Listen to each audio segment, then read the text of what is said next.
Assalamualaikum Sobat Tani. Pernah nggak sih kalian nanam padi, udah capek-capek ngurusin tapi hasilnya malah zonk? Salah satu biang keroknya bisa jadi karena tanahnya asam. Iya, asam. Bukan asam kayak mangga muda ya, tapi ini bikin tanaman susah makan nutrisi. Kenapa sih tanah bisa jadi asam? Yuk kita kupas tuntas biar hasil panen nggak bikin kantong kempes. Ada 3 penyebab utama kenapa tanah bisa berubah jadi asam. Coba cek, siapa tahu lahan kamu kena salah satunya.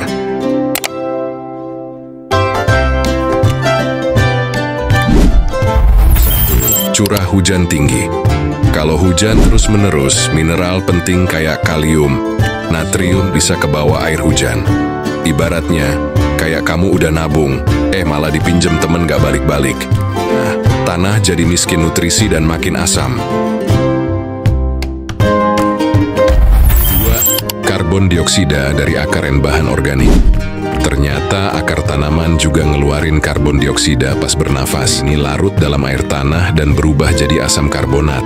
Sedikit sih nggak apa-apa, tapi kalau kebanyakan, ya sama aja kayak minum soda kebanyakan. Perut kembung, tanah pun ngambek. 3. Pembentukan asam nitrat dan asam sulfat. Kimia berlebih, bisa muncul asam nitrat atau asam sulfat aja. Tanah jadi kayak makan sambal kebanyakan, pedes banget. Hasilnya, malah stres, bukan subur. Terus kenapa sih tanah asam ini bahaya buat tanaman? Nutrisi penting kayak fosfat dan kalium jadi susah diserap akar. Padahal tanaman butuh banget tuh buat tumbuh maksimal. Kedua, tanah asam bikin kandungan aluminium, besi, dan mangan meningkat. Buat tanaman, ini racun bro. Ketiga, pH asam bikin akar tanaman lemah, gampang busuk, dan hasil panen pun anjlok. Jadi jangan heran kalau tanaman kamu kurus kering kayak belum makan seminggu. Tenang, semua ada solusinya. Gini caranya. Tabur dolomit atau kapur pertanian. Ini kayak vitamin buat tanah. Dolomit bisa menetralkan keasaman tanah dan balikin nutrisi penting. 2. Atur drainase lahan. Jangan biarin air ngendap kelamaan. Tanah juga butuh me time biar gak gampang stres. 3. Pilih pupuk organik.